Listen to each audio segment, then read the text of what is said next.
सोने का अंडा देने वाली मुर्गी यह एक प्रेरणादायक कहानी है जो हमें बताती है कि लालच का परिणाम हमेशा बुरा होता है।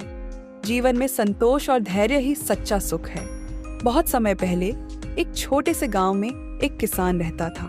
वह बहुत मेहनती था, लेकिन उसकी हालत बहुत खराब थी। उसके पास खेती करने के लिए थोड़ी सी जमीन थी जो मुश्किल से उसकी जरूरतें पूरी कर पाती थी।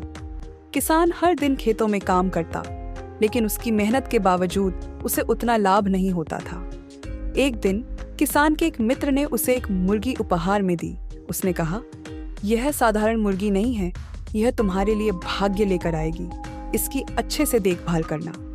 किसान ने मुस्कुराकर मुर्गी को स्वीकार किया और उसे अपने घर ले आया। अगले दिन किसान जब मुर्गी के पास गया तो उसने देखा कि मुर्गी ने एक सोने का अंडा दिया था।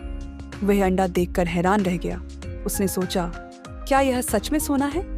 किसान ने अंडे को बाजार में ले जाकर बेच दिया। उसे अच्छे पैसे मिले। किसान बहुत खुश हुआ। अब हर दिन किसान की मुर्गी एक सोने का अंडा देती।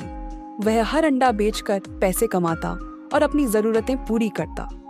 धीरे धीरे उसकी गरीबी दूर होने लगी।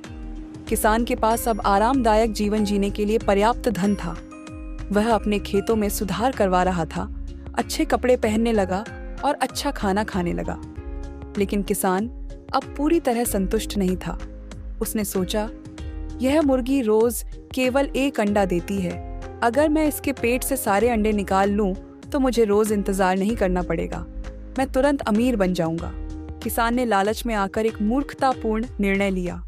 उसने सोचा कि अगर मुर्गी के पेट में इतने सारे अंडे होंगे तो वह तुरंत अमीर बन जाएगा। उसने चाकू उठाया और मुर्गी को मार दिया। जब किसान ने मुर्गी का पेट चीर कर देखा तो वह दंग रह गया। मुर्गी के पेट में एक भी अंडा नहीं था। अब न तो उसे सोने का अंडा मिल सकता था और न ही उसकी मुर्गी बची थी। वह बहुत पछताया और बोला, मैं कितना मूर्ख हूँ। अगर मैं धैर्य और संतोष रखता तो हर दिन एक अंडा पाता और खुश रहता। अब किसान फिर से गरीब हो गया।